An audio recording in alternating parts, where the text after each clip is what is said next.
Prise d'otages, terrorisme, grand banditisme, les terrains d'action de la brigade d'intervention. À tous de Cato, on est parti. L'ABI est le bras armé de la police judiciaire. Ces policiers sont toujours en première ligne. Ce sont eux qui assurent la sécurité des interventions à haut risque. Dans ce groupe, une poignée d'élus, 50 hommes appelés opérateurs, tous athlètes de haut niveau, entraînés au combat, au tir et à l'escalade. Il faut être motivé, si on ne l'est pas, c'est pas la peine. Beaucoup de policiers rêvent d'appartenir à cette élite, mais la sélection est draconienne. Oui, non, oui, oui. Pour la première fois, vous vivrez le recrutement de la brigade d'intervention de l'intérieur. 3 jours et 3 nuits sans dormir. C'est dur pour tout le monde en fait. On va essayer d'amener les candidats à dépasser leurs limites. 30 candidats, un seul élu. Sur ces différentes missions, vous suivrez l'ABI dans des lieux insolites et dans des situations à haut risque. Entraînement, intervention, recrutement. Pendant 6 mois, nous avons suivi cette brigade exceptionnelle qui n'a jamais ouvert ses portes aux médias. Enquête au cœur de l'action avec l'ABI, la police la plus secrète.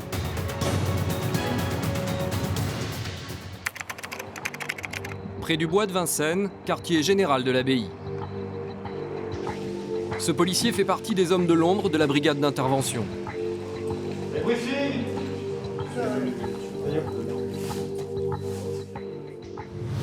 Officier Cato, numéro 3 de l'ABI, ancien du RAID et du GIPN. Sa particularité, il supervise les interventions, dirige ses opérateurs. Cato a une connaissance parfaite du dispositif d'interpellation. Ouais, bien reçu, merci. Ce matin, Cato et son équipe doivent interpeller un présumé braqueur âgé de 20 ans. Donc ce matin, c'est pas mal. On a deux objectifs différents pour le SDPJ 93. Il y a donc un binôme qui a braqué et ils ont braqué à l'arme de poing. Donc on va chercher un des 2 auteurs. L'individu est dangereux et armé. Cato et ses hommes interviennent au petit matin pour le surprendre en plein sommeil.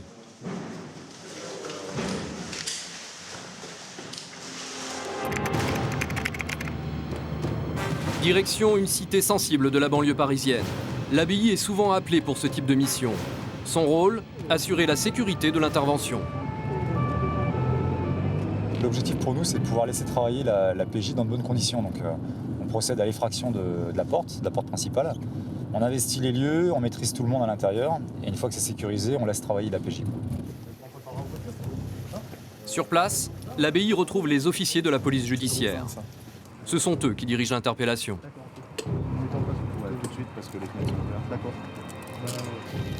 Au total, une quinzaine de policiers sont mobilisés.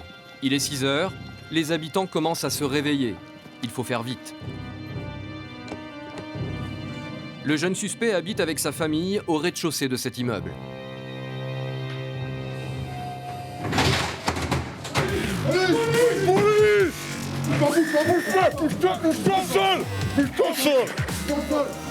Ce réveil en sursaut crée la panique.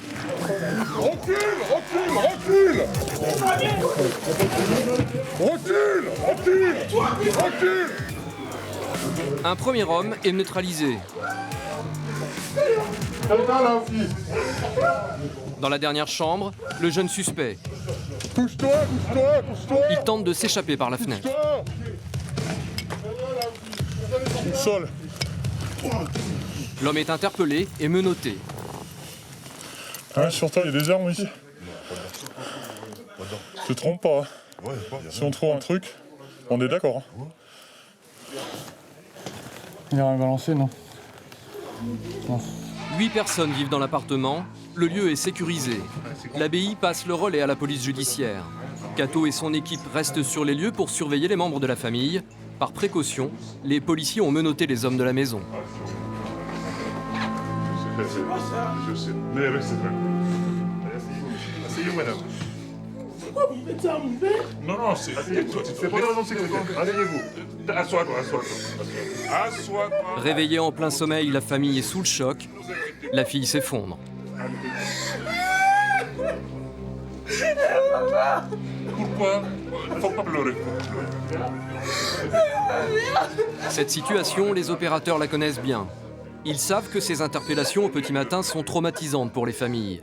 Mais l'effet de surprise est indispensable. le suspect est connu pour des violences. C'est la chose la plus délicate, c'est ce qu'on n'aime pas, c'est quand il y a des enfants. Voilà. Maintenant, il faut savoir que, bon, bah, voilà, il y a un individu interpellé, un objectif, il faut le faire. Eux aussi, c'est malheureux, hein, mais ils se sentent aussi en sécurité. Dans la mesure où il y a des enfants, ils se disent, bon, moi, on ne viendra jamais me chercher. Maintenant, on essaie d'être vigilants, on fait attention, on s'entraîne pour. Dans la chambre d'à côté, la PJ commence son travail. Alors, dans le cadre d'une commission rogatoire qui est délivrée par un juge d'instruction à Paris pour des faits de vol à main armée, tu passes en garde à vue, ok? Simplement marmé. Vous allez voir, vous allez en trouver déjà, il n'y a pas d'armes, il n'y a pas d'argent, vous pourrez vite voir. Est-ce que tu veux, enfin, a priori, puisque tu as arrivé, est-ce que tu veux t'entretenir avec un avocat? T'as pas besoin? Si. Tu connais un avocat? Non. Un commis d'office? Ouais. Ici. Le présumé braqueur nie les faits. La PJ compte sur la perquisition pour trouver des preuves de sa culpabilité. Chaque pièce est fouillée avec minutie.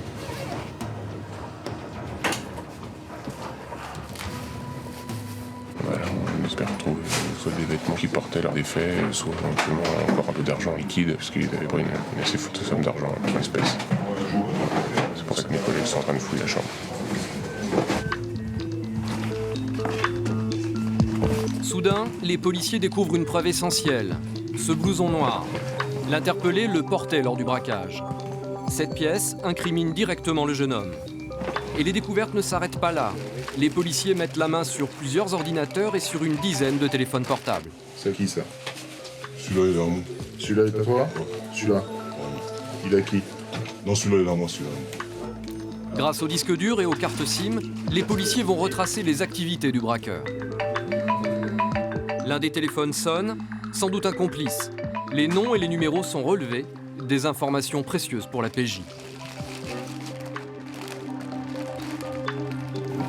Toujours aucune trace des armes qui ont servi au vol à main armée. La PJ poursuit la perquisition dans les caves de l'immeuble. Mais il fait déjà jour, l'opération est délicate. La présence de l'abbaye est indispensable pour sécuriser le périmètre. Ah bah là, on va au milieu de la cité. Ce policier ne semble pas rassuré. Donc on hésite à y aller parce qu'il est presque déjà un peu tard. Bah, on profite justement quand il y a l'abbaye et la BRI avec nous, parce qu'on n'y sort pas les enjeux, quoi. C'est un peu trop risqué. On n'est pas les bienvenus là. Traverser une cité est toujours une opération redoutée par les policiers. Exposés, ils sont une cible facile. En plus, ils doivent assurer la sécurité de l'interpellé au physique impressionnant.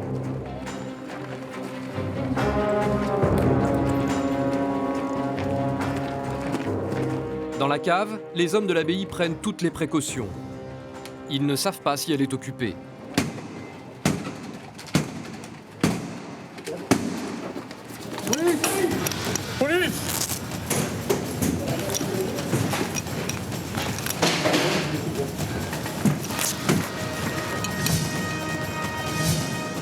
La zone est finalement déserte. La cave est immense et remplie d'objets en tout genre. Les policiers cherchent des armes et le scooter ayant servi au braquage.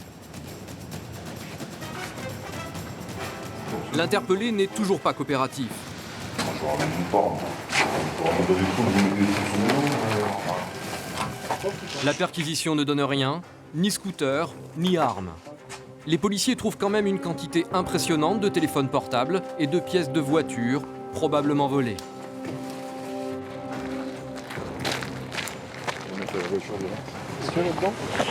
Des toquilles, des phares de voitures. À voir d'où ça provient. Plus tard, les policiers nous diront qu'ils ont trouvé un gilet pare-balles, un élément important pour l'affaire. Le jeune homme est emmené au commissariat pour être auditionné. À l'issue de sa garde à vue, il sera présenté devant un juge. Pour ce vol à main armée, il risque jusqu'à 20 ans de prison. Allez, c'est parti les gars. Le travail de Cato et de ses hommes est terminé. Ils n'interviennent jamais dans l'enquête. C'est le rôle de la police judiciaire. L'une des missions les plus prestigieuses, mais aussi les plus stressantes de l'abbaye, la protection des personnalités officielles. Au défilé du 14 juillet, ils assurent la sécurité du chef de l'État. Une opération délicate. Pendant plusieurs heures, le président de la République sera exposé à tous les dangers. Des milliers de personnes se massent le long du parcours et parmi elles, l'éventualité d'un tireur fou. Au pied de la tribune présidentielle, le commandant Natasha Wetz. C'est elle qui dirige les hommes de l'abbaye. Par contre, à partir de 9h, il n'y a plus de circuit. 9h, ça nous laisse une seule. C'est bon? Un peu de temps. Oh, ouais, ça. Commandant Wetz, chef d'unité du GIP, le groupe d'intervention de la police. Elle dirige 5 brigades. Sa particularité, être une femme qui encadre 160 hommes, dont ceux de la brigade d'intervention. Les tribunes des personnalités et ici au niveau de la tribune présidentielle. Ce que je vous propose, je pars avec les gens qui sont sur les tribunes là, et puis après je reviens, on va au niveau de la tribune présidentielle. C'est Natacha, le chef d'orchestre. Je peux vous laisser là parce que comme ils ont commencé le déminage, tout à l'heure, s'il y a un incident, vous m'appelez. Elle supervise tous les détails, des mois de préparation pour cette mission où rien n'est laissé au hasard. 14 personnes juste pour la tribune présidentielle et les 2 tribunes publiques et tribune presse. Sachant qu'indépendamment de nous, il y a d'autres services qui sont là. Plus de 3000 policiers et militaires sont mobilisés. L'abbaye est au cœur du dispositif. Tu rentres là. Ouais. Tu vas te mettre dans Natacha et ses hommes passent au crible tout le quartier. Des toits aux égouts, le danger peut venir de partout. Une brigade anti-déminage avec des chiens vérifie chaque centimètre carré des sous-sols. L'objectif, détecter des traces d'explosifs. TNCT de Théo 530. Je vous annonce une fin de déminage de la tribune présidentielle. Le commandant positionne ses varapeurs. Ils sont chargés d'intervenir en hauteur en cas d'accrochage d'objets suspects. Vous stationnez entre la Madeleine et ici. Comme ça, si j'ai besoin de vous, je vous appelle. Il n'y a pas de souci. Sous la tribune présidentielle, Natacha bénéficie d'un emplacement stratégique. Un lieu secret qu'elle tient à nous montrer. De cette cachette, elle voit la descente des Champs-Élysées pour être au plus près du président de la République. Le président va être là. Si jamais il se passe quoi que ce soit, ça partira vers l'arrière. Okay, donc vous vous positionnerez aux deux. Et s'il y a quelque chose, vous facilitez le cheminement et puis l'extraction. Ok. Nous, ça nous permet d'avoir un... Tout en étant caché, entre guillemets, ça nous permet de pouvoir faire notre travail en toute sécurité. C'est vraiment l'endroit idéal. Et s'il y a quelque chose, hop, on ouvre la porte. Et puis on soustrait la personnalité au danger. Il est 7h, le président descend aux alentours de 10h. Donc on a encore 2 petites heures pour tout finaliser et puis se mettre en place. Plus loin, les tireurs d'élite de l'abbaye se mettent en place sur les toits de l'hôtel Crillon.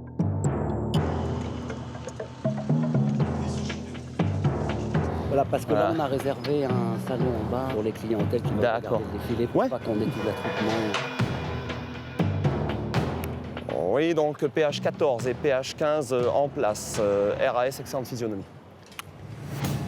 Xavier, spécialiste des armes à l'abbaye, est un tireur de haute précision. Autrement dit, un sniper. Sa position, les toits.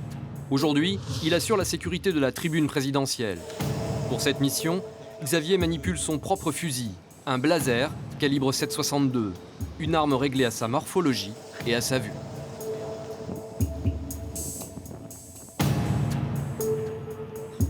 De l'autre côté de la scène, 2 tireurs d'élite de l'abbaye sont postés sur l'Assemblée nationale. D'autres encore sont sur les quais et dans des lieux tenus secrets. Le 14 juillet, une mission à risque qui réserve de nombreuses surprises. Pour nous, ça va être assez intense pendant toute la durée du défilé, puisqu'on va devoir vraiment bien observer, faire des levées de doute. Donc un certain travail un petit peu fatigant, mais c'est pour ça qu'on travaille en binôme, donc 2 x 2, un observateur, un tireur. Voilà, sur le... Attends, juste... Soudain, une alerte. Ouais, Benji. Il y a un problème. Un individu suspect a été repéré à la fenêtre d'un immeuble. Ouais, bah écoute, j'arrive, bon. Les policiers craignent un tireur isolé. Xavier veut vérifier, il faut lever les doutes. Ah, qu'est-ce qu'il y a, mec? Qu'est-ce qui se passe? Alors, attends. Je vais prendre en compte. En bas, Natacha est en alerte, les yeux rivés sur les hauteurs. Elle attend une réponse de Xavier. Il faut faire vite, le défilé a démarré. Voilà, PH Crillon de Théo, vous pouvez accuser réception s'il vous plaît? Ok, la fenêtre ouverte. Bâtiment en face. Ouais, ça y est. Pour moi, c'est une personne qui habite là. Il y a vraiment pas de... Il n'y avait pas de danger. Juste par rapport à tous les civils qui sont sur la balustrade, il faudrait qu'ils soient beaucoup moins visibles, s'il vous plaît. Le moindre mouvement non identifié peut être suspect. Aujourd'hui, des milliers de personnes sont amassées autour du président. La menace peut venir de partout. L'abbaye reste en alerte permanente.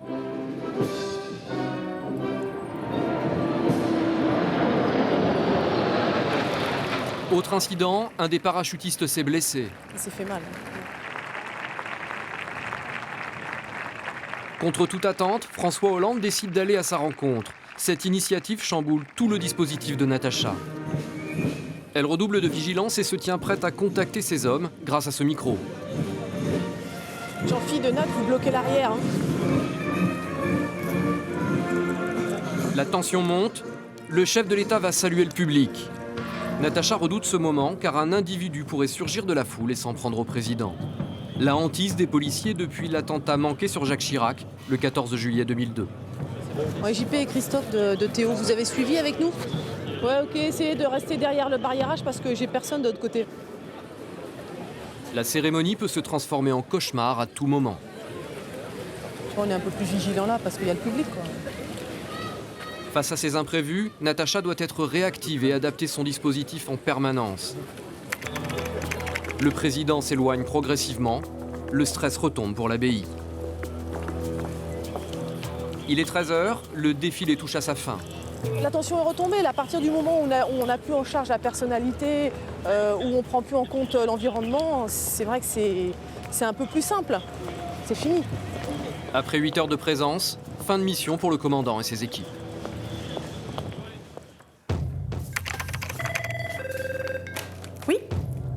Oui.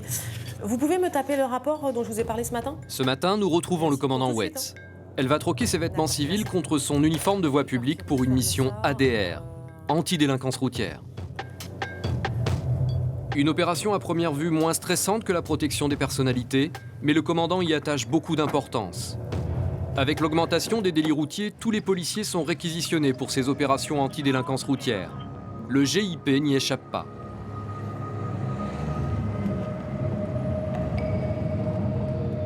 On sillonne un peu les rues de la capitale, enfin dans certains arrondissements précis, parce que c'est vrai qu'on ne peut pas tous les faire.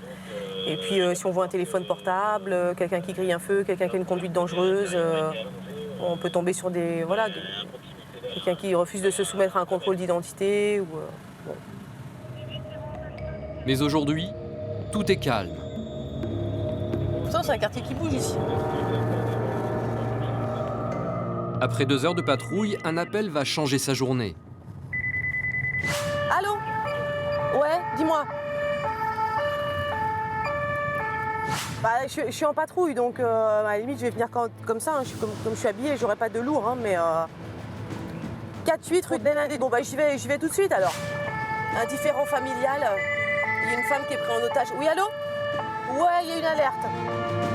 L'abbaye est appelée en urgence. En plein cœur de Paris, un homme aurait séquestré sa femme depuis 36 heures et menacerait de la tuer. Allô? Natacha rassemble ses effectifs pour une intervention musclée. Ok, ça marche. Donc il faudrait quelques varapeurs. C'est au 3e étage. Les infos de départ qu'on a, c'est voilà, la situation est figée. Un couple dans un appartement, la jeune femme est retenue. Donc on nous demande de venir, on vient. Une fois sur place, on en sait un peu plus.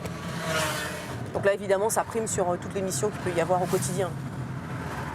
Ouais, c'est ici. Natacha est rodée au changement de programme car l'abbaye est toujours en alerte. Elle fait partie du dispositif BAC, Brigade Anti-Commando.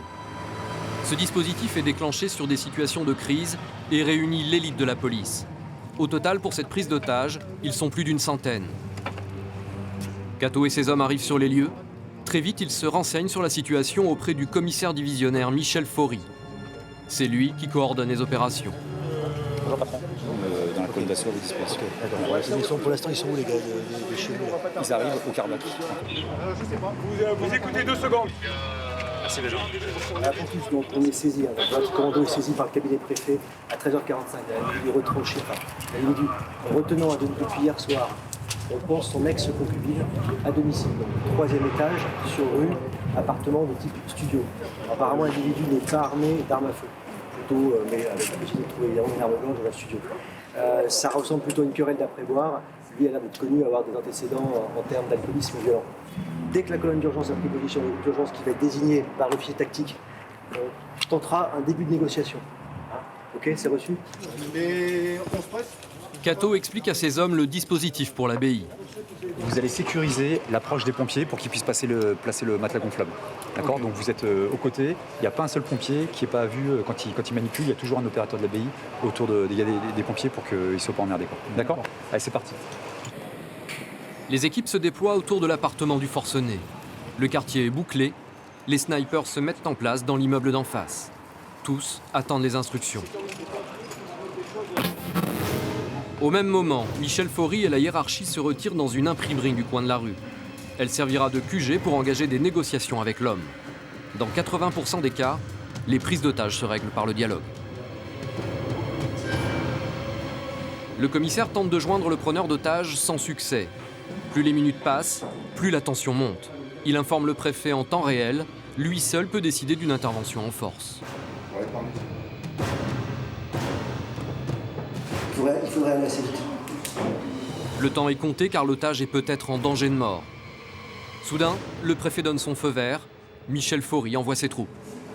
Vous n'avez pas le temps encore. Déployez faites jouer les règles de la Solana. Allez, 2, 3. Direction l'immeuble où la jeune femme est retenue. Les hommes de l'abbaye doivent s'approcher le plus près possible de l'appartement. L'objectif est de positionner les varapeurs sur les toits pour encercler le studio. On va probablement donner l'assaut, mais au cas où, on va mettre en place un groupe d'urgence VARAP pour, si jamais ça évolue mal, ou si jamais il y a une menace de se défenestrer ou de défenestrer l'otage, qu'on soit en position. À 20 mètres de hauteur, le risque est maximum. Les varapeurs sont enfin prêts. Depuis la rue, on les voit sur le toit de l'immeuble de 5 étages. L'assaut est imminent.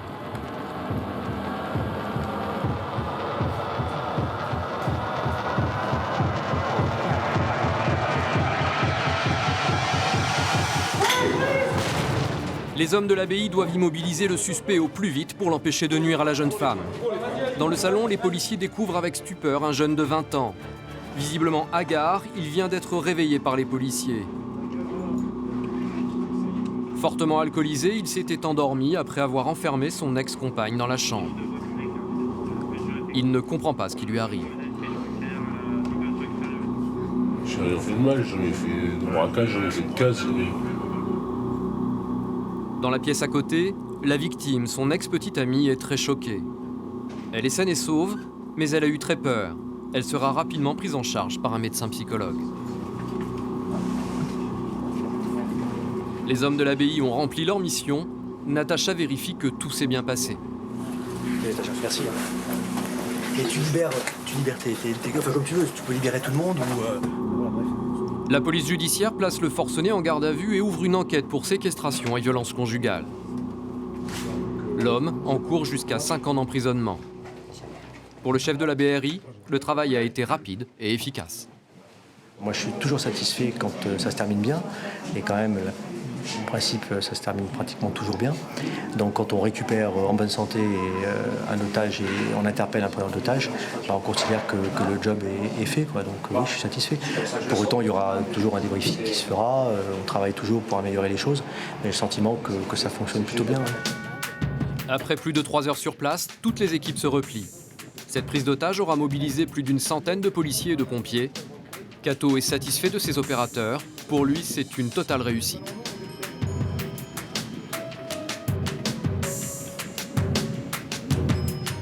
Trois, 2, 1, Quand ils ne sont pas en mission, les opérateurs de l'abbaye perfectionnent leur technique. L'entraînement constitue la moitié de leur temps de travail.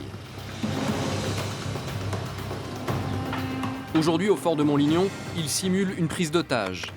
Équipement lourd, sniper et colonne d'assaut, une manœuvre au plus proche de la réalité. Ce matin, l'exercice a un caractère exceptionnel. Le double champion du monde de boxe, Jean-Marc Mormec, participe à l'entraînement. Il se prépare pour son prochain grand match et veut mettre à l'épreuve sa résistance au stress. Cato lui explique le déroulement de l'exercice. Alors, on a fait ça de briques et de broc, hein. On a improvisé un espèce de studio. La colonne d'assaut va investir. À l'intérieur de l'habitation, il y a 2 otages à récupérer. Donc, moi, je serai otage dès le départ à l'intérieur. Toi, tu as la possibilité de soit être otage avec moi à l'intérieur, comme ça tu verras l'assaut de l'intérieur, soit d'être dans la colonne d'assaut, donc à l'arrière de la colonne. Et dans ce cas-là, on te donnera un rôle, à savoir, tu feras le déclenchement de l'inter en balançant une grenade expo. Pour pimenter son exercice, Mormec décide de jouer l'otage avec Cato. Il veut mettre son mental à rude épreuve. Dans le studio reconstitué, le champion sera assis sur cette chaise, les mains attachées dans le dos. Cato, lui, se tiendra assis quelques mètres derrière le boxeur. Pour neutraliser les preneurs d'otages, 3 snipers sont positionnés sur une colline à 100 mètres de là. Une fois le champ libre, la colonne d'assaut entrera en action. Ces 10 hommes sont chargés de libérer les otages. Dernier détail, Cato a réservé une petite surprise au boxeur. L'exercice se fait à balles réelles. Quand je vais être otage, le preneur d'otage va être juste derrière moi et le ballon à neutraliser va être juste à côté de ma tête. Donc ils vont tirer à 5 cm de ma tronche, quoi. C'est pas un exercice qu'on fait très régulièrement, parce que c'est un exercice qui, en termes de gestion du stress, qui engage beaucoup les opérateurs. Parce qu'ils tirent, déjà ils tirent très proche les uns des autres, et ensuite ils tirent autour de nous, quoi. Et à balles réelles. À balles réelles, le champion n'était pas au courant. Il prend conscience de la dangerosité de l'exercice et n'est pas rassuré. Les otages sont en place, la libération peut commencer.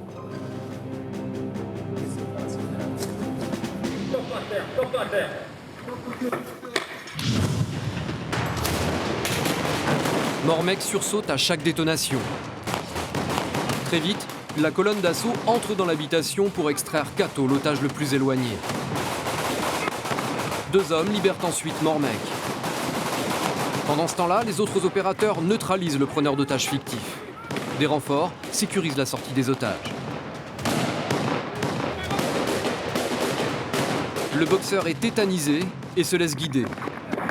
Une fois le forcené immobilisé, les policiers escortent les 2 otages à l'extérieur. Fin de l'exercice. Mormec est sous le choc.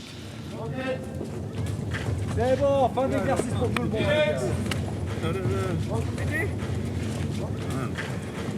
Ça fait peur, quoi. Tu sais pas d'où ça arrive, Ah quoi. non. Ça va trop vite. Ah non, trop vite. Comme un uppercut. Ah non, moi je préfère l'hypercut. Je préfère mon match de boxe, ça c'est... Laisse tomber. Malgré sa résistance physique et mentale, le champion de boxe a été déstabilisé. Son but est atteint. Cet entraînement à balles réelles est le plus dangereux. Les hommes de l'abbaye mettent leur vie en danger. Pour Cato, une nécessité liée à la nature même de leurs interventions. C'est pas les jeux du cirque, donc une fois qu'on prépare cet exercice, la concentration des opérateurs est maximale et ce sont des exercices qui me paraissent indispensables pour avoir une pleine confiance dans les opérateurs. Puisque le jour J, quand ils auront à procéder à un tir sur une libération d'otages ou même ne serait-ce qu'une protection sur un sommet de chef d'État, il faut absolument que l'opérateur soit serein derrière ses lunettes et qu'il sache exactement quoi faire et à quel moment. Police, à ton arme! Pour être prêt le jour J, les hommes de l'abbaye s'entraînent au tir tous les jours. On enquille et on annonce le résultat. Quand vous voulez. Cette unité d'élite ne lésine pas sur la quantité. En moyenne, un agent de police tire moins de 100 cartouches par an. Ici, c'est 100 cartouches par jour. Ils ont un armement hors du commun. Fusil d'assaut, armes de poing, fusil à pompe, blazer. Pour Xavier, le spécialiste des armes de l'abbaye, cet arsenal est justifié. Moi, je pense qu'à l'heure actuelle, c'est pas trop. Parce que la menace, elle est bien réelle. On le voit chaque jour. Il y a des individus, voire même mineurs, qui évoluent avec un équipement et un matériel peut-être pas aussi bien que le nôtre, mais ils sont là. Donc AK-47 Kalachnikov et puis d'autres, des armes tchèques, des armes russes, des copies chinoises, en veux-tu, en voilà. Et voici le petit dernier, le Nec Plus Ultra, le Recon Scout, un équipement à la pointe de la technologie. C'est notre petit robot canette, Recon Scout. Voilà. C'est un petit robot caméra. Il a son œil qui est là, voilà, et il nous permet d'effectuer des recherches dans les appartements, dans les villas d'individus. Donc pour nous, c'est les yeux qui sont envoyés vraiment à l'avant. Ça nous permet de travailler en toute sécurité.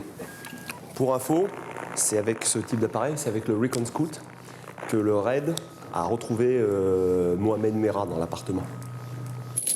En plus d'un matériel de pointe, les hommes de l'abbaye ont un physique d'acier. À peine revenu du tir, Cato rejoint ses collègues dans la salle. Il ne manquerait ces séances pour rien au monde.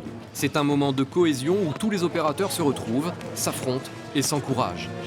Parmi eux, des boxeurs et des judokas qui flirtent avec le niveau mondial. Ici, chacun met ses compétences sur le tapis et les transmet aux autres.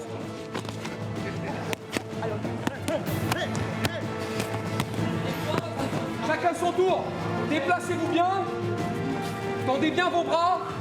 Je laisse mes cadres, mes spécialistes en sport de combat, parce qu'on a la chance d'en avoir pas mal, gérer la séance comme ils le souhaitent, sachant que ce que je leur demande, c'est qu'il y ait une partie pied-point et une partie grappling combat libre.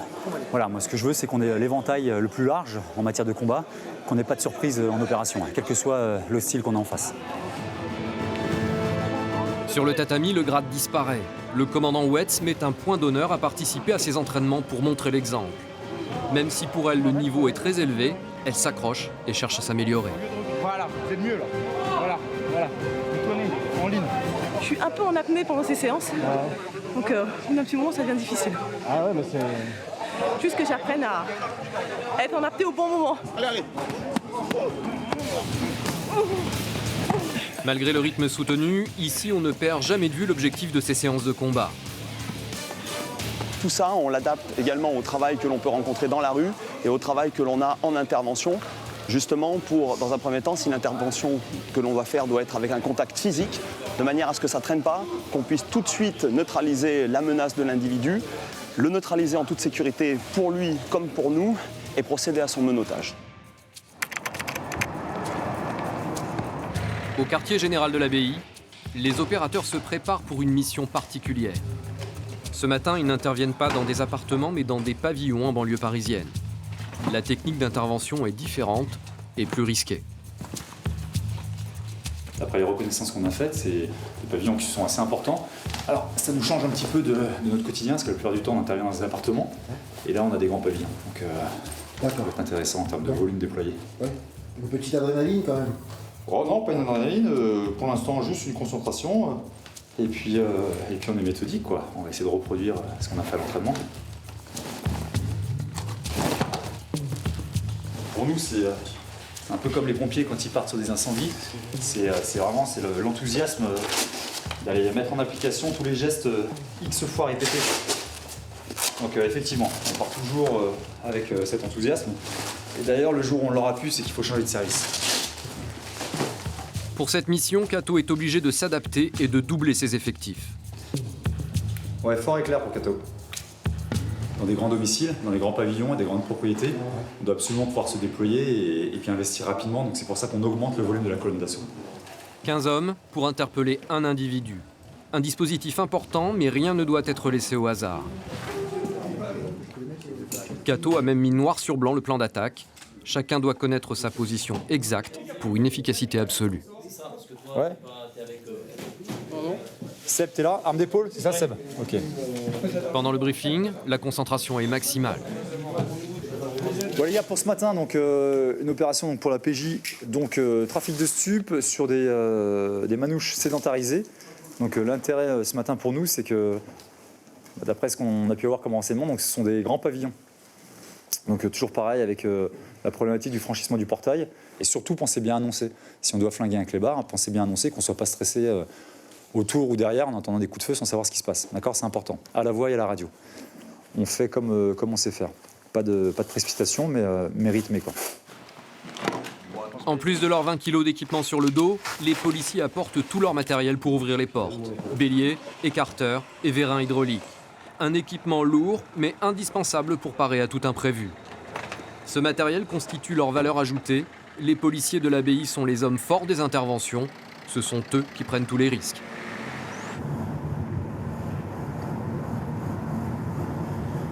Tu as toujours le collègue de l'abbaye qui est là, équipé en lourd, avec du matériel qui va bien pour pouvoir s'interposer si jamais la menace était plus importante.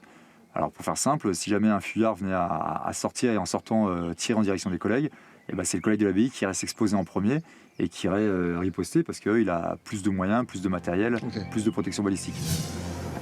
Arrivés sur les lieux, le jour se lève déjà. Les policiers de la PJ ont rejoint la brigade de Cato. L'opération peut démarrer.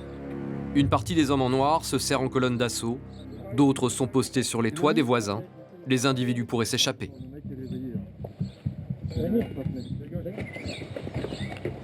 Il faut taper là-dessus, ces mecs-là. Le mec est derrière ta fenêtre, le mec est derrière ta fenêtre, là. Il bouge, hein. Tu vas bouger.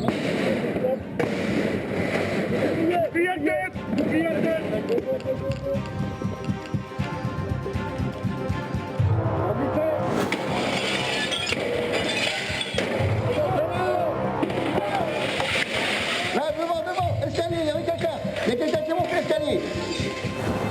À peine entré, un policier aperçoit une silhouette dans l'escalier. L'individu tente de s'enfuir. À l'étage, 5 personnes se sont réfugiées dans la chambre à coucher. Écartez-vous, à genoux, je veux voir vos mains. Mettez-vous à genoux. Il s'agit de la femme et des enfants du suspect. Il manque le père de famille. Soudain, un bruit de tuiles sur le toit. L'individu recherché tente de s'échapper, mais il est aussitôt intercepté. Malgré son physique imposant, l'homme n'a pas hésité à jouer les équilibristes à plus de 5 mètres de hauteur. Dans la chambre à coucher, c'est la panique. Sa femme hurle. Son fils est isolé pour être entendu. Le père, lui, est menotté. Suspecté de trafic de drogue, il serait aussi impliqué dans un réseau d'escroquerie. Il risque jusqu'à 10 ans de prison. Les policiers de la PJ vont devoir auditionner tous les membres de la famille pour déterminer le rôle de chacun dans cette affaire. Pour l'abbaye, mission accomplie, ils ont interpellé l'objectif. Mais certains points restent à améliorer. De retour à la base, Cato et son supérieur veulent cibler les erreurs avec leurs hommes. À quel moment la brigade s'est-elle fait repérer par le suspect? Comment a-t-il pu s'échapper par le toit? Des réponses qui les aideront à se perfectionner. Les hommes de l'abbaye veulent être excellents le jour J. Il ne s'agit pas de surcharger le groupe Vara, mais un petit coup de boulon, petit pied de biche et une petite échelle de plus, je pense qu'on serait pas mal, quoi. Tac.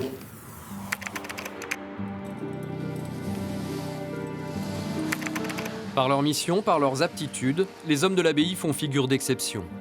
Beaucoup de policiers rêvent d'intégrer ce groupe d'élite. Peu en ont les moyens car le niveau requis est très élevé. Aujourd'hui, l'abbaye ouvre ses portes aux nouvelles recrues. C'est la 2e fois depuis sa création, il y a 5 ans. Cette session de recrutement va durer 4 jours. Ils sont 30 policiers à venir de toute la France.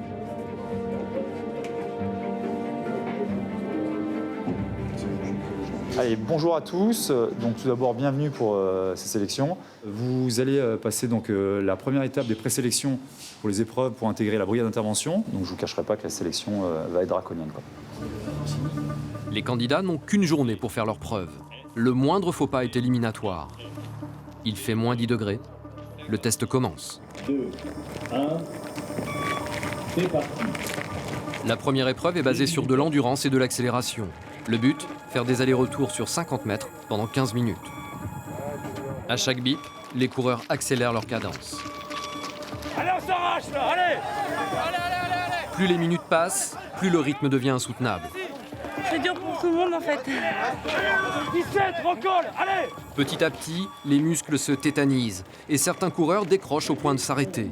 La sanction est immédiate, c'est une élimination directe. D'autres s'accrochent et passent à l'épreuve suivante. Je vais vite me mettre chaud parce qu'il fait très froid et encore du boulot. Merci. Pas une minute à perdre. Après l'endurance, voici l'épreuve de force. Au menu, pompe, traction, levée de jambes. Arrache-toi là, allez. Très vite, les instructeurs font leur sélection. Le verdict est sans appel. Oui, non, oui. Un des candidats se démarque. Il s'agit de Virginie, la seule femme du groupe. Virginie, 33 ans, gardien de la paix depuis 5 ans. Judokate au niveau international. Un autre candidat attire l'attention. Jonathan, 32 ans, gardien de la paix, judoka au niveau national. Il réalise des performances impressionnantes. D'autres n'ont plus la force de se relever. Pour eux, pas de seconde chance. Si c'est pas validé, c'est non. C'est non. Ok, c'est non. Au fond de la salle, un candidat veut aller jusqu'au bout. C'est Frédéric, 29 ans, gardien de la paix, gymnaste de haut niveau. Il connaît bien l'abbaye car il travaille dans le même bâtiment. Il rêve d'en faire partie depuis très longtemps. Quand on les voit rentrer d'Inter, ça motive toujours. On se dit, waouh, c'est quand même, c'est sûr, il y a toujours ce côté prestigieux, le sentiment de faire un boulot de flic, entre guillemets, ultime, quoi. Les candidats sont épuisés, mais ils ne sont pas au bout de leur surprise. Il reste une épreuve qui va les achever. Il s'agit du monté de corde. À moins 7 degrés, l'exercice est fatidique. Beaucoup abandonnent, c'est le mental qui fait la différence.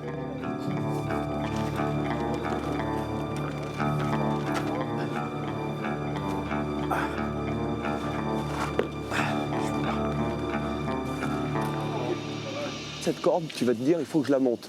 Donc tu vas la monter avec tes jambes. Il faut que tu places tes jambes. Et comme il fait très froid, il faut que tu t'aides de tes jambes. Allez, tu recommences, tu y vas, tu t'arraches, c'est ta dernière épreuve. Après, la journée, elle est finie.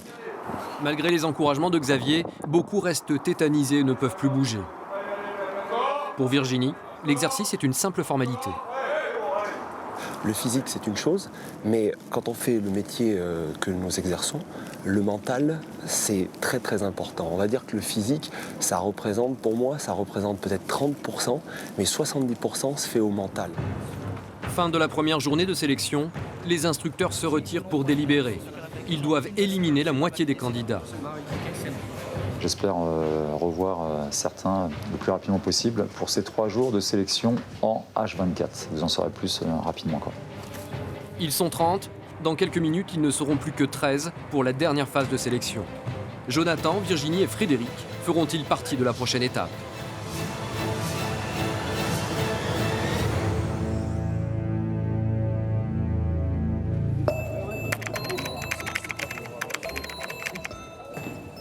Ce matin, la brigade d'intervention est appelée pour une opération de grande envergure qui regroupe plusieurs services de police. François, le capitaine de Cato, est également sur place pour superviser l'intervention. Après des mois d'enquête, les policiers sont sur le point de démanteler un énorme réseau de trafic de drogue dans le 15e arrondissement. Des trafiquants, mais aussi des nourrices qui cachent la drogue chez elles. 8 personnes doivent être interpellées en même temps et dans le même quartier. Non seulement il y a des portes à ouvrir, mais en plus derrière, on a très souvent des mecs qui sont susceptibles non seulement d'être armés, mais en plus d'être un peu chiants. Je sens que c'est un peu plus d'habitude.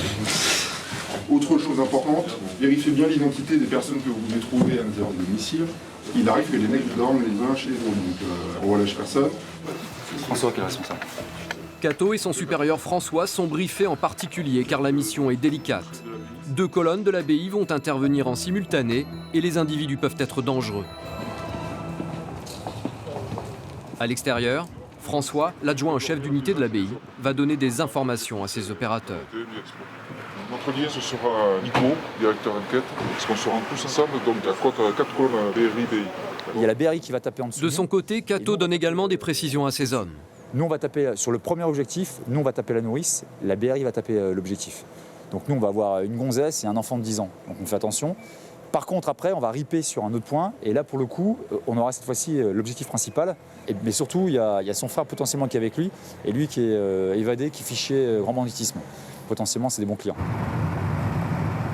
Avec son expérience du terrain, Cato sait qu'il existe toujours un risque d'échec en intervenant en simultané. Il y a plusieurs difficultés dans ce type d'opération. La première, bien sûr, c'est le fait de se positionner au plus près de l'objectif en silence, bien sûr, pour éviter de réveiller l'objectif. Et puis la deuxième, c'est de procéder à une effraction correcte. Donc pour nous, une effraction correcte, c'est une effraction qui est pas trop longue. Et après, c'est de progresser le plus rapidement possible dans le domicile pour en fait ne pas laisser le temps aux objectifs ni d'avoir une réaction violente, ni de se saisir d'armes s'ils en avaient, et ni de détruire des preuves ou indices pour l'enquête à suivre, à savoir du stup ou des cartes téléphones, des documents, etc. Direction le sud de Paris. BI, PJ, RG, BRI, Cynophile, CRS, le convoi est exceptionnel. Au total, une centaine de policiers sont mobilisés pour cette intervention. De part et d'autre de la rue, des colonnes de policiers progressent en silence sous le regard de passants impressionnés. En première ligne, les hommes de l'abbaye. Ils sont chargés de faire 2 interpellations simultanées dans des immeubles mitoyens.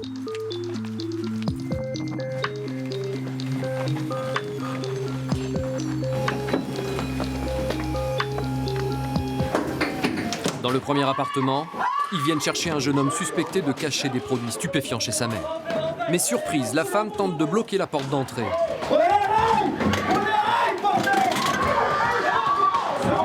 Les occupantes sont paniquées. L'une d'elles tente de se cacher dans la salle de bain, mais elle est tout de suite maîtrisée.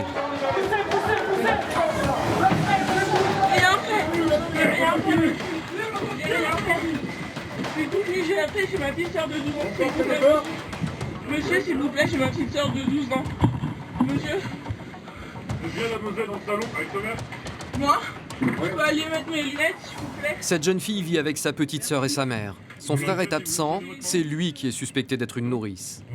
La mère et ses filles sont sous le choc et ne comprennent pas la situation. Les policiers les calment et quittent rapidement les lieux car ils ne trouvent rien. Ni individu suspect, ni drogue, ni argent du trafic. Personne. Personne. La personne recherchée est absente.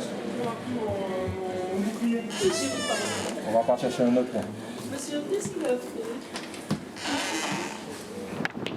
Les hommes de l'abbaye partent pour leur 2e interpellation. Il faut faire vite car il est tard et le 2e individu recherché pourrait déjà être réveillé. Dans quelques instants, vous suivrez l'interpellation d'une trafiquante de drogue.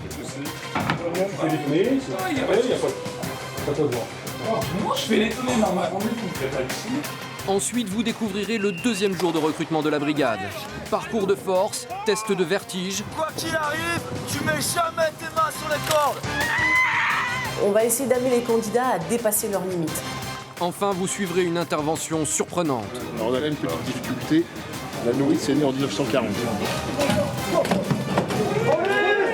Vous verrez qu'il n'y a pas d'âge pour être délinquant.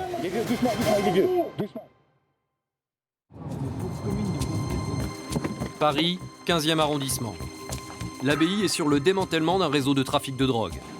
Elle intervient chez l'une des présumées nourrices. L'individu recherché est une mère de famille, suspectée de cacher de la drogue chez elle.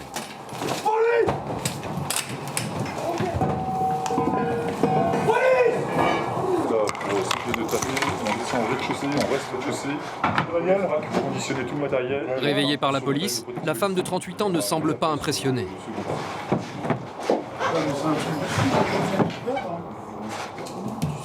De son côté, la brigade cynophile passe à l'action. Le chien cherche des produits stupéfiants. Très vite, il se dirige vers la chambre. Il vient de trouver de la drogue.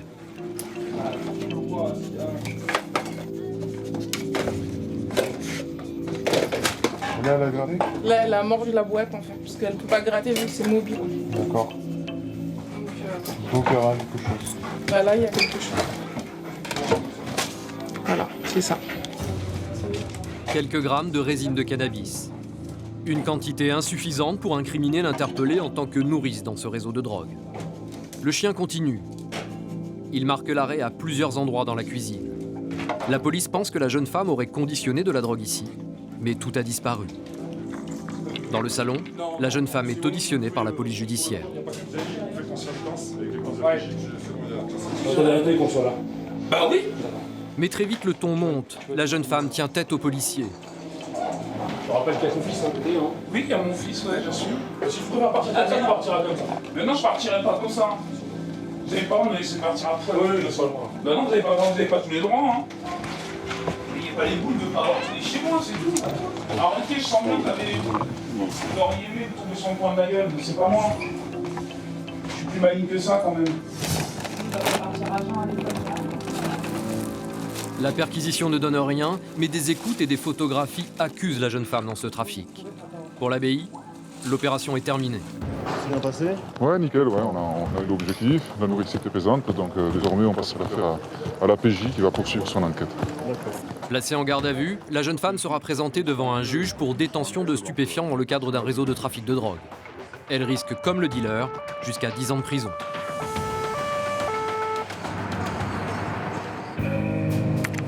Ce matin, c'est le grand jour.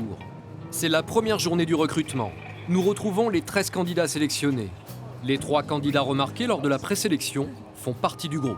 En fait, pour nous, là, c'est l'inconnu total. Non, on ne sait pas. T'as aucune information? Non, du tout.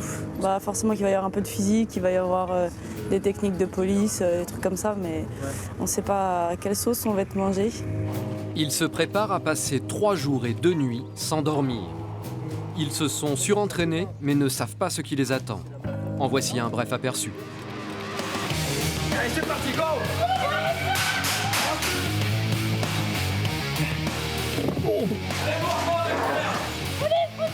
Go! Tire sur les bras! Souffle bien, allez, je t'entends pas souffler, allez!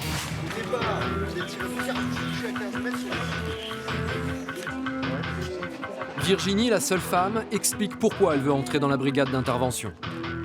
La cagoule, les fractions, porter des fusils, des armes, ouais, ça c'est classe. Ça me fait vibrer, ouais. Ah oui, d'accord. Ouais, complètement. C'est vraiment ça que tu recherches Ouais, complètement. Quelque chose d'élite, voilà, aller taper haut en fait. Attention!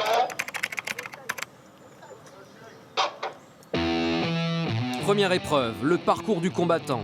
Ici, il ne ressemble à aucun autre. La distance est plus longue, il y a plus d'obstacles et ils doivent le faire en un temps record.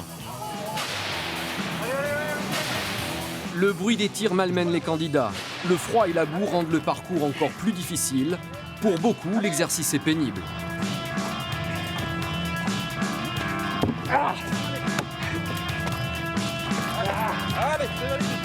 je vous arrête pas! Allez, t'arrête pas!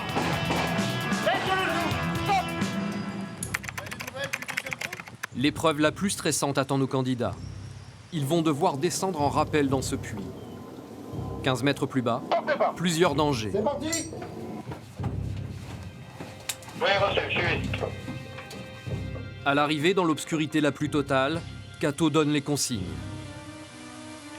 Allez, c'est bien. Allez, viens. Allez, tu descends. Allez, mets-toi face à mon collègue, enlève rapidement ton baudrier. D'accord? Occupe-toi du baudrier. C'est bon? Allez, tu me regardes. Bon, tu m'écoutes, tu vas ramasser les gaz. Il est occupé là-dedans, tu verras rien. Je vais t'emmener vers une ligne de vie. D'accord? C'est une ficelle qui va t'aider à t'indiquer la direction de sortie. Tu la lâches jamais, cette ficelle. Par contre, c'est pas une corde sur laquelle tu tires pour t'arracher, d'accord? C'est pas fait pour ça. Ok? Tu suis uniquement cette direction-là. Ok? Le but, c'est que tu t'arraches le plus rapidement possible. Essaye de rester debout si tu peux. D'accord? Par contre, important, s'il y a un danger, si tu sens qu'il y a un danger, pense à te protéger. Protège-toi bien. L'instructeur lui pose un masque sur le visage qui occulte sa vue et gêne sa respiration. Mets sur ta gueule. Allez. C'est bon, il est bien calé. Allez, viens par là. Soudain, des aboiements. Surpris, le candidat se fait agresser par des chiens.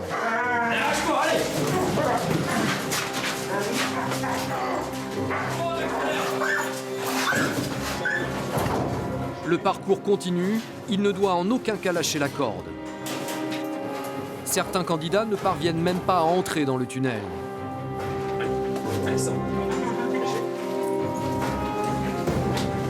D'autres sont perdus. Dans l'autre sens, là! Ce candidat vient de se faire arracher son masque par un chien. Amène notre masque! Pour les instructeurs, il n'est pas question qu'ils abandonnent. Retour à la surface. Pour Kato, cette épreuve de courage a été très instructive. C'était très intéressant parce qu'on a vu quand même des tempéraments qui commençaient à se démarquer. Soit pour certains qui ont montré vraiment un courage très important sur cette épreuve, qui est quand même très stressante. Et puis pour d'autres qui étaient beaucoup plus hésitants. Et là, pour le coup, on va pouvoir affiner au cours des différentes épreuves pour voir si c'est vraiment un problème pour la sélection ou non. Les instructeurs sont exigeants car ces tests leur permettent de trouver leurs futurs collègues. Ils veulent donc le meilleur d'entre eux. Après quelques minutes de pause, les candidats sont appelés pour d'autres épreuves. Pas question de perdre le rythme. Ils doivent rejoindre le stand de tir pour un autre test. Joël, c'est parti! Et tout l'après-midi, ils enchaînent les exercices.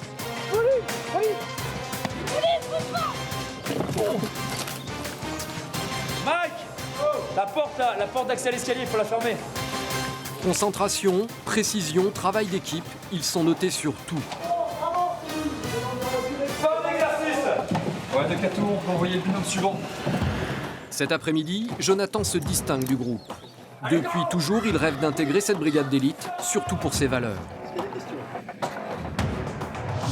Ce côté esprit d'équipe, on se supporte, les uns supportent les autres, on est toujours allé de l'avant, on est toujours soumis à se dépasser pour pouvoir prouver qu'on peut mieux faire. Et ce côté aussi où on va faire des missions qu'on ne fait pas au quotidien dans nos services actuels. Allez, c'est bon les gars, dernier binôme.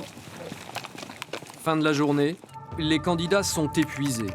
On les ramène au fort de Vincennes où ils pensent pouvoir se reposer.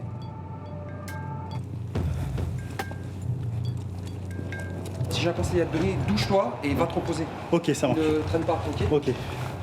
Chaque minute de repos est comptée. Ils se préparent dans ce dortoir improvisé dans un gymnase. Disons qu'ils ont une petite phase de récup assez courte, de 1 heure, 1 heure et demie, qui est intéressante pour nous parce que c'est juste assez long pour qu'ils puissent commencer à s'endormir, mais pas assez pour qu'ils puissent pleinement récupérer. Alors là, c'est par ici. Il est 22h, ils n'ont toujours pas dormi et une épreuve de concentration les attend. C'est au tour de Jonathan. Ok, n'oublie pas que tu es dans un groupe d'inter. Ça marche? Allez, mets ton masque. Est-ce que tu as des questions? C'est bon? Jonathan, c'est ça? C'est parti. C'est bon, John? Allez, go! Derrière la porte, une victime et son agresseur. Jonathan est testé sur sa capacité à se défendre. Dans la réalité, la moindre erreur pourrait lui coûter la vie. T'as ton masque. Ok, t'as tiré, t'as touché ou pas? Oui, j'ai touché, ouais. T'as touché qui? Le mec ou la Le femme? mec qui devait mettre les coups de couteau. Est-ce que t'es sûr de pas avoir touché la femme? Non, je l'ai pas touché. Est-ce que tu t'es décalé sur le côté? Non, j'ai avancé vers le mec. Épuisé, Jonathan est harcelé de questions, mais il doit répondre avec précision. Cette épreuve est redoutable. Juste à côté, dans un bureau, ceux qui ont passé l'épreuve tentent de se reposer. L'exercice est terminé. Retour vers le gymnase. Après, on va peut-être dormir un peu là, ça fait du bien. On va dormir que 2 heures. Ouais, je sais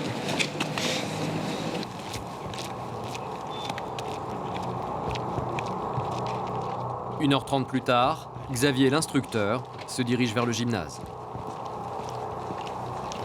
On va aller les réveiller là, il est bientôt 2h du matin. Donc on va les emmener dans le bois de Vincennes. Allez, vous vous réveillez, tous et toutes, et vous vous préparez pour aller faire un footing. Ils ont dormi à peine 2 heures. On est parti? Et ils vont devoir affronter le froid pendant une durée inconnue. Pour l'instant, je les sens bien, mais bon, on verra les 20 dernières minutes ce que ça donne. C'est là où ça va peut-être commencer à pêcher. Allez! Allez! Alors on accélère un petit peu là. Allez, t'accélères! Le rythme s'accélère, l'instructeur veut les surprendre et augmente la cadence. On allonge la foulée! On doit être à 14. On doit être à 13-14 km/h, c'est énorme. Pour un footing en pleine nuit long, 13-14 km/h, c'est énorme. Allez, tu peux mieux faire là-haut! Allez! Personne ne doit abandonner, c'est difficile pour tout le monde. Allez, on dessus, on ne dépasse pas. Allez! Ouais, allez, c'est bon. On récupère doucement, les gars, c'est de la récup. Fin de l'exercice, ils viennent de courir 40 minutes. Virginie et Jonathan sont satisfaits. Pour d'autres, c'est un supplice. Allez, c'est bon, les gars. Allez, les gars! Tu vois, ça me régale. Ça, c'est bien. Allez, tu vas te reposer, tu vas boire, prendre tes trucs et tout. Vous avez pas trop puisé dedans, ça va? Donc, je vous souhaite une bonne nuit. La nuit va être réparatrice alors. Si on a le temps de dormir, ouais. Ça va là après après le footing Non mais qui te dit qu'on va avoir le temps de dormir en fait, c'est ça le truc. Ah. Tous profitent de ce temps précieux pour récupérer. Mais 10 minutes plus tard, l'instructeur revient. Ouais, j'ai changé d'avis. Allez, on est reparti. Habillez-vous, dépêchez-vous. Allez, papa. Cette fois-ci, le réveil est nettement plus dur. La fatigue se lit sur leur visage. Allez, on va tenir un peu là. Je m'en doutais, c'était trop beau. Le froid démoralise certains candidats. Oh, vous inquiétez pas, vous allez voir. Comptez sur moi. La course reprend, toujours à un rythme très soutenu. C'est sympa le bois de Vincennes la nuit. Ne vous inquiétez pas, il n'y a pas un bruit, tout ça, vous serez pas emmerdés. Mais l'humour à cette heure-ci n'est pas le bienvenu. Les candidats sont à bout, ils puisent dans leurs réserves. Certains sont déjà blessés, d'autres décrochent. Tu veux pas aller dans la voiture là? Bon, alors tu t'accroches.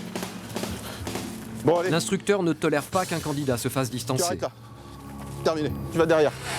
L'entraîneur est intraitable. Pour le candidat, la course est terminée. Non, non, non, terminé. Ce ne sera pas éliminatoire, mais les instructeurs en tiendront compte. Allez, on est reparti, du retard à rattraper là. Allez, allez. Faut s'offrir pour rentrer dans la DI. Ah bah oui, on prend les meilleurs. C'est une sélection, hein. On est obligé. Hein. Le froid est intense. Cela fait 50 minutes que les candidats courent. Ils se concentrent pour rester en groupe. Un footing de groupe. Allez, entre vous là, motivez-vous un peu là, oh. Allez, les gars, allez. Hey. On lâche pas, les gars. Allez, allez, allez, t'accélères là, allez, allez. Allez. Le groupe ralentit. Les candidats fatiguent. Quand on est en inter, on n'est pas seul, ok? Il n'y a pas de place à l'individualisme, pas de place au nombrilisme, à l'égoïsme. Allez, on travaille tous ensemble. Tous ensemble. Tu vas raccrocher ce groupe là-bas. La course se terminera 40 minutes plus tard. Ils auront couru 1h30. Ce qui est bien, c'est qu'il y a une cohésion quand on est soutenu du début à la fin. Donc c'est bien. Maintenant, c'est repos.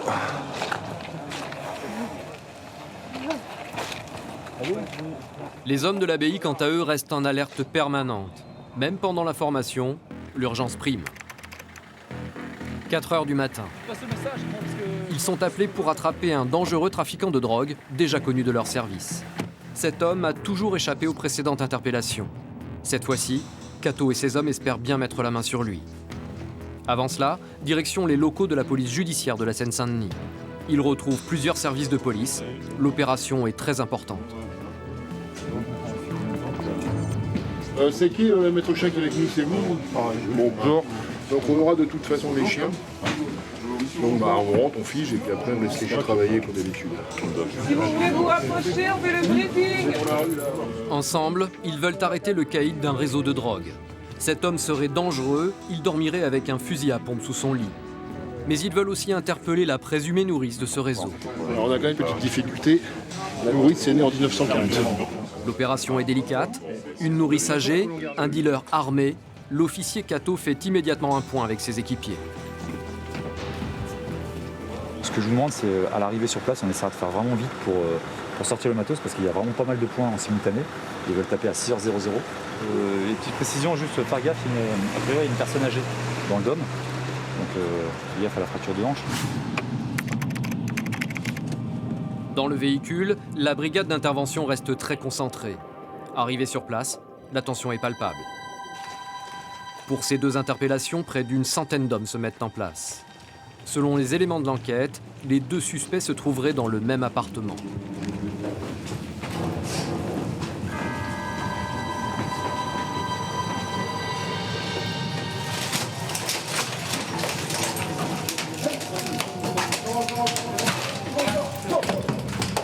Police, couche-toi! Couche-toi! Au sol! Au sol! Au sol! Au sol!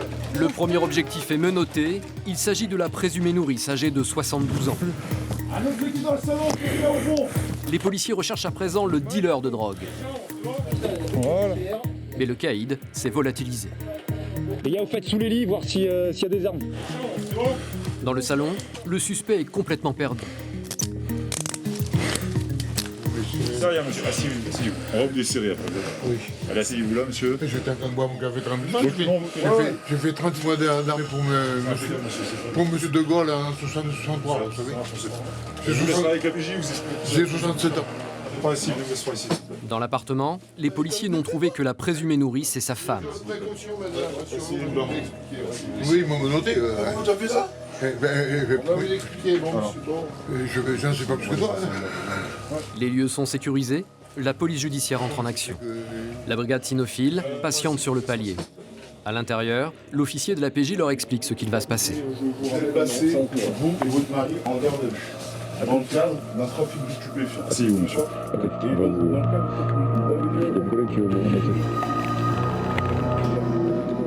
Pour les policiers, cette affaire est rare. Habituellement, les nourrices sont plus jeunes. En choisissant des personnes âgées, les trafiquants espèrent ne pas se faire repérer. On va faire un tour. Dès que c'est bon, tu me le dis, je fais rentrer chien. Ok, ça marche. Et après, vous pouvez décrocher, ça marche. Le chien cherche des stupéfiants. Soudain, il marque l'arrêt devant la porte d'entrée. Une bonne nouvelle pour la police, car le suspect pourrait avoir de grosses quantités de drogue. Pour l'ABI, opération terminée, mais pas totalement accomplie. On est un peu déçus parce que l'objectif principal n'était pas dans le domicile. Donc il y avait uniquement, a priori, la nourrice, donc 2 personnes, mais qui n'étaient pas désignées comme auteurs principaux, enfin qui n'étaient pas vraiment dans le dossier. Mais par contre, voilà, il y a le chien stup qui est passé et bon, ça commençait à être positif. Donc nous, à partir du moment où c'est sécurisé, on décroche et puis on laisse faire la longue perquisition qui va suivre. Nous, on retourne au service pour déconditionner le matériel, le reconditionner après, et puis on laisse faire la PJ, quoi. Les 2 présumées nourrices de 70 ans risquent jusqu'à 10 ans d'emprisonnement. Aujourd'hui, l'hippodrome de Vincennes est vide. La place est réservée aux candidats. Nous retrouvons Jonathan et les autres pour leur 2e jour de recrutement. Tu visualises bien tes cordes. Quand tu descends, tu fais attention que ce soit pas le bordel avec tes cordes. Hein. Ils sont 13. Dans quelques heures, il n'en restera qu'un. Ce matin, exercice en hauteur. Les instructeurs veulent tester la résistance au vertige. On est à peu près à 40 mètres de hauteur et actuellement on fait passer aux candidats un test de cran. Donc on doit dépister, voir si les candidats ont un vertige pathogène. Et vu nos activités, il faut absolument que nos opérateurs n'aient pas le vertige. Virginie semble très à l'aise à 40 mètres de haut. La descente en rappel ne l'impressionne pas. Pour d'autres, cet exercice est angoissant. L'appréhension du vide, la peur d'être mal sécurisé. Le sentiment de vertige ne se contrôle pas. En plus, à moins 5 degrés, la corde est gelée. À cette vitesse, s'ils tiennent la corde, ils risquent de se brûler gravement. Tiens pas la corde! Tiens pas la corde! Allez, tu penses à utiliser tes pieds et tes mains. Ouais. Impeccable. Ouais, impeccable. C'est propre, hein, Cyril? Après le saut dans le vide, place à l'épreuve aquatique. On équipe les candidats d'un gilet et d'un casque. Total, 20 kilos.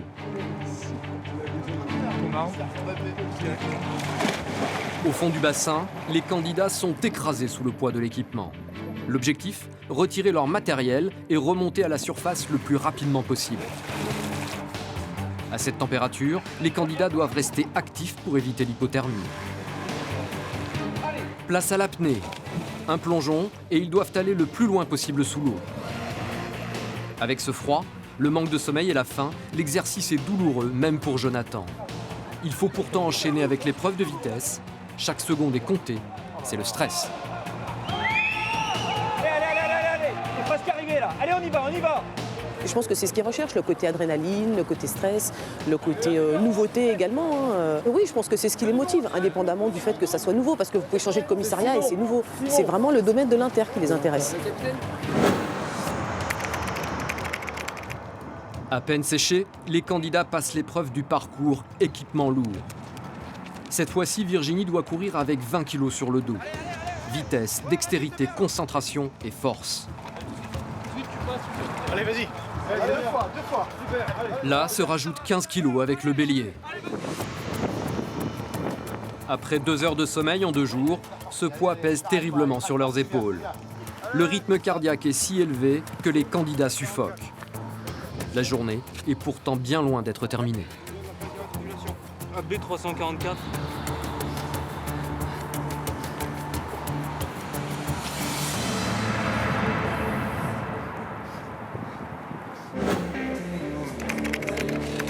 En fin d'après-midi, l'épreuve la plus redoutée, le combat.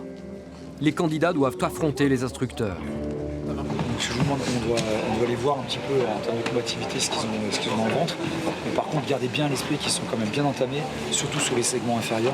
D'accord, il y en a qui ont vraiment observé sur le parcours du combattant, il y en a qui commencent à déjà avoir des problèmes d'inflammation au niveau des genoux, etc. Et tout. Donc voilà, montez graduellement et puis essayez de tout faire vraiment pour ne pas les péter. Il y a encore des épreuves.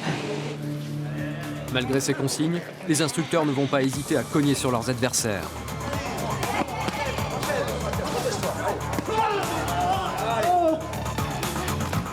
n'épargne pas non plus Virginie. Elle est à la même enseigne que les autres. Avec la fatigue, beaucoup sont en grande difficulté et certains finiront même KO.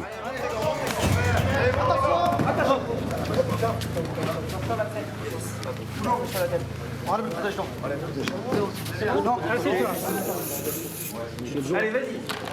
Non, c'est bon, tu reprends pas le risque, t'as pris un gros KO dur, mais tu remontes pas pour un KO dur. Par contre, tu t'inquiètes pas, t'es noté, d'accord? Pour cette sélection à risque, une équipe médicale encadre les candidats. On voit bien qu'ils ont tendance à manquer un petit peu de lucidité après 2 ou 3 impacts. Souvent, il peut y avoir des fractures de nez, si la personne ne se protège pas bien, ou des traumatismes au niveau du tympan. Encore une fois, Jonathan se démarque. Son gabarit est un atout.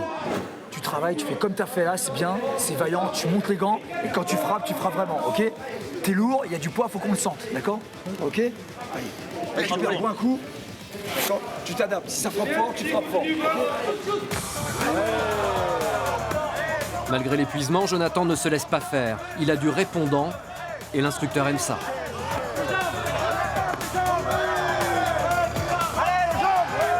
Tous les regards sont tournés vers ce face-à-face spectaculaire. Jonathan impressionne candidats et instructeurs. On a pu apprécier sa qualité de boxeur. C'est 20, direct. On ne cherche même pas à savoir. Alors, on l'a vu devant le public, devant les jurys, alors sachant très bien qu'on va aller 20.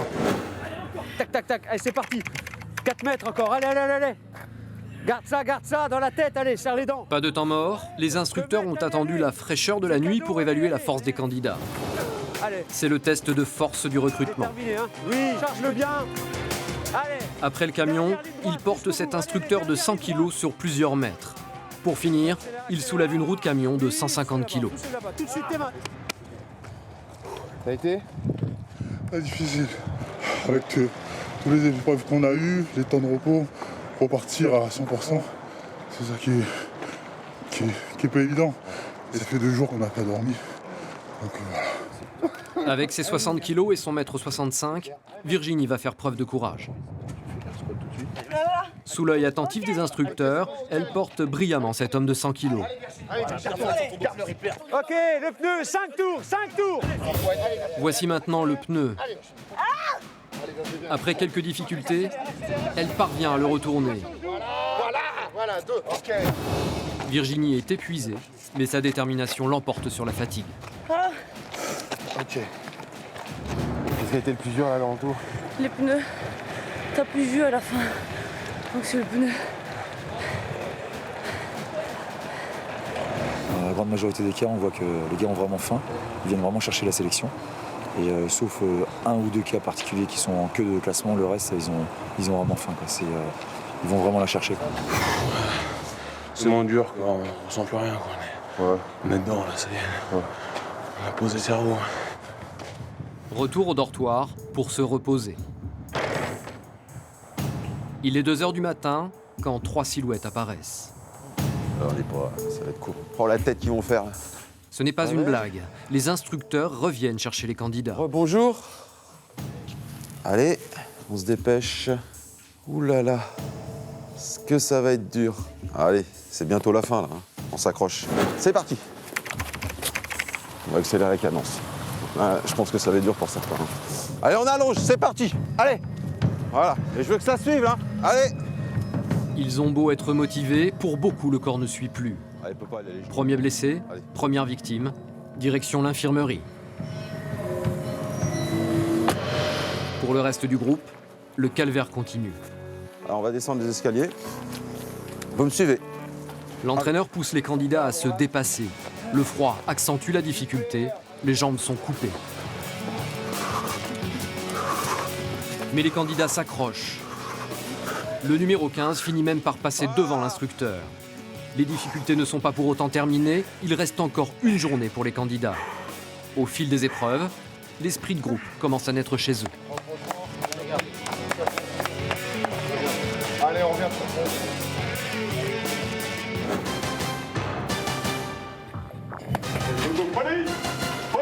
Dans un instant, vous suivrez une intervention qui donne lieu à une découverte surprenante.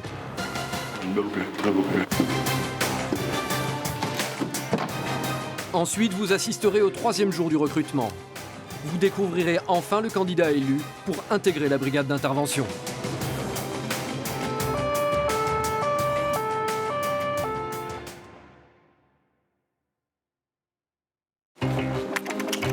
Ce matin, l'ABI intervient sur une grosse affaire de stupéfiants. Les hommes s'y préparent depuis plusieurs semaines. Cette fois, ce n'est pas dans une cité qu'ils interviennent, mais dans une ville huppée de banlieue parisienne. Le présumé dealer habite une résidence plutôt bourgeoise. Une fois sur place, l'ABI retrouve les officiers de la police judiciaire en planque depuis plusieurs jours devant la résidence du suspect. Un des policiers les attend et leur montre l'appartement concerné.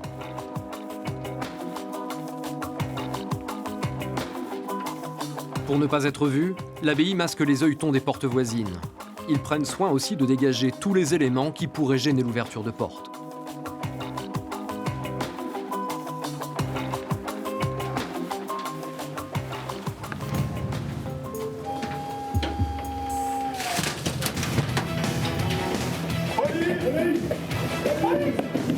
Quand les policiers font irruption, tout le monde dort. Le suspect est avec sa femme et son bébé dans la chambre. L'individu d'une trentaine d'années se laisse menotter sans aucune résistance. Il comprend qu'à ce moment précis, la prison est proche. On va me faire un petit sac pour la prison. T'inquiète pas, j'en fais. Ne cache pas que c'est là où tu es. La police surveille ses allées et venues depuis plusieurs mois. Cet homme est suspecté d'être un apprenti chimiste.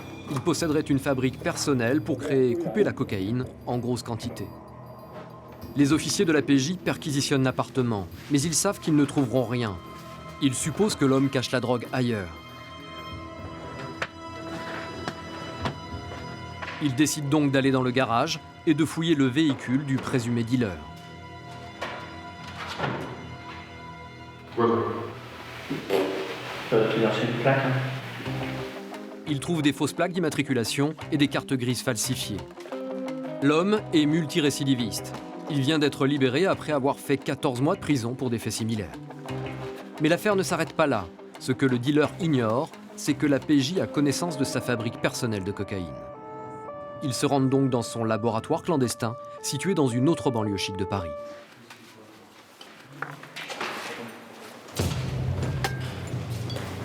La tête baissée, l'interpellé sait que cette fois, les policiers vont trouver des preuves accablantes. Ce qui va se passer derrière cette porte, nous ne sommes pas autorisés à le filmer.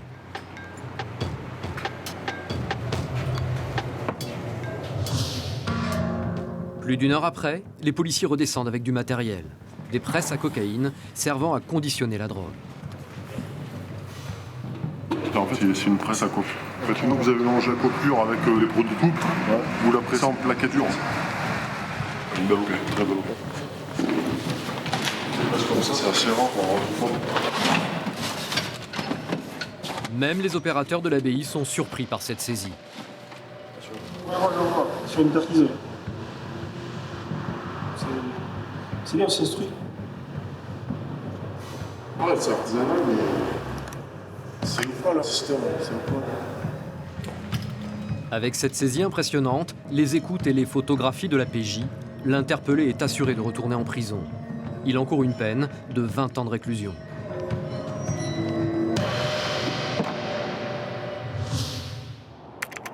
Aujourd'hui, c'est la dernière journée du recrutement. Allez, debout, réveil.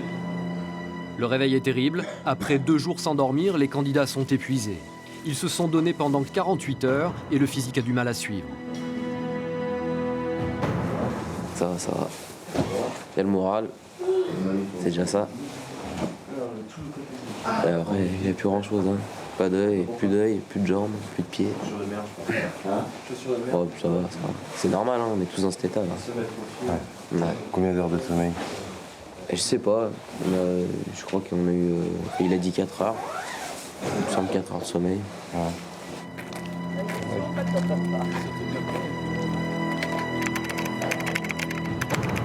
Au petit déjeuner, les traits sont tirés. Je sais pas à quelle heure on finit en fait. On finit à quelle heure? C'est comme d'hab, c'est inconnu. En tout cas, une chose est sûre, c'est qu'on dort chez nous ce soir. Ouais, ça c'est sûr. Ça. Un vrai repas et un vrai dodo. Virginie et les autres candidats vont devoir puiser dans leurs réserves pour l'ultime épreuve. Il s'agit d'un test d'escalade à plusieurs mètres de haut. C'est bien, c'est la fin de la sélection, c'est bien. C'est la dernière épreuve. Cato les encourage car il veut qu'ils se donnent à fond jusqu'au bout pour montrer leur détermination. L'exercice en soi n'est pas difficile, mais ils sont éreintés, le moral est au plus bas. Ouais. T'as fait le carton plein, t'as le maximum de la note. Okay, t'as fait le meilleur parcours. Ok, c'est super, meilleur de la note, super. Allez, repose-toi. Blessé, ce candidat rejoint difficilement ses collègues. La session de recrutement touche à sa fin. Avant les délibérations, une dernière étape, celle de l'entretien.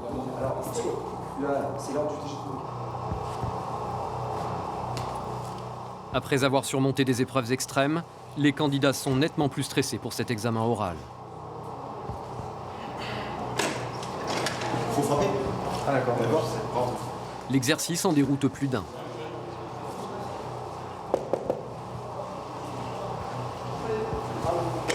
C'est parti pour 10 minutes d'entrevue.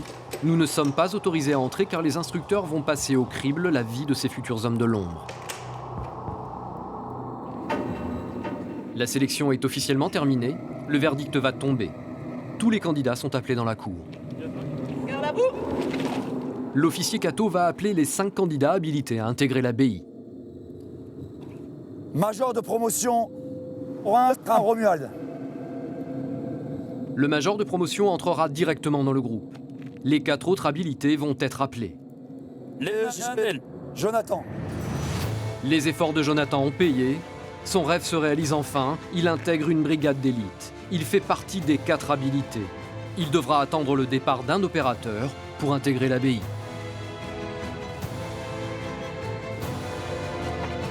Félicitations à tous. Vraiment, félicitations pour l'engagement. Et puis félicitations aussi, bien évidemment, à ceux qui sont habilités. Et bienvenue chez nous. Ouais, là, c'est la satisfaction. Là, c'est une vie qui va changer. Ça va être des autres façons de travailler. On va découvrir de nouvelles choses. On va s'épanouir professionnellement. Ça va être le top. On va découvrir de nouvelles activités pendant toutes les années qu'on passera ici. Pour Virginie, c'est une déception, mais elle ne baisse pas les bras pour autant. Je suis contente parce que j'ai appris... Enfin, j'ai fait des trucs que voilà, jamais j'aurais certainement pu faire et déjà je pensais pas pouvoir les faire. Exemple, le parcours le footing de nuit, 18 bornes. J'avais à cœur de montrer que les filles pouvaient avoir leur place. Bon, cette fois-là, c'est mort. Je vais essayer de... Oui, j'ai pas été sélectionnée, donc je vais essayer de retenter, de mieux me repréparer. Surtout, pas au niveau physique, parce que je pense que je pourrais pas plus être prête, c'est impossible, parce que je m'entraîne tous les jours. Mais par contre, au niveau police, me préparer 2 fois plus. Quant aux autres, ils sont fiers d'avoir relevé le défi. C'est une belle expérience, donc je ne regrette pas. Certes, j'ai pas été pris, mais ça reste toujours une bonne expérience. Donc c'est une chose à faire, c'est tout. J'ai pris des coups, on a couru, je suis fatigué. Le corps il est épuisé, je me suis donné à fond. À la fin, j'en pouvais plus. En 5 ans, la brigade d'intervention a fait ses preuves auprès des autres services de police. Aujourd'hui, elle est devenue incontournable dans le dispositif d'intervention. Solidarité, esprit d'équipe, cette cohésion est une force sur le terrain. Pour moi, un opérateur, il doit faire attention à son binôme comme à un membre de sa famille, quoi. Moi, je suis certain que n'importe lequel de mes opérateurs, s'il le faut, il ira chercher son binôme sans aucun problème, quoi. De plus en plus rapide sur les interventions, de mieux en mieux armé pour faire face aux attaques, l'ABI prend de l'envergure au fil du temps. L'année dernière, ces hommes ont interpellé une dizaine de forcenés et sont intervenus en moyenne 2 fois par semaine, soit plus d'100 de missions. La brigade d'intervention n'a pas fini de faire parler d'elle.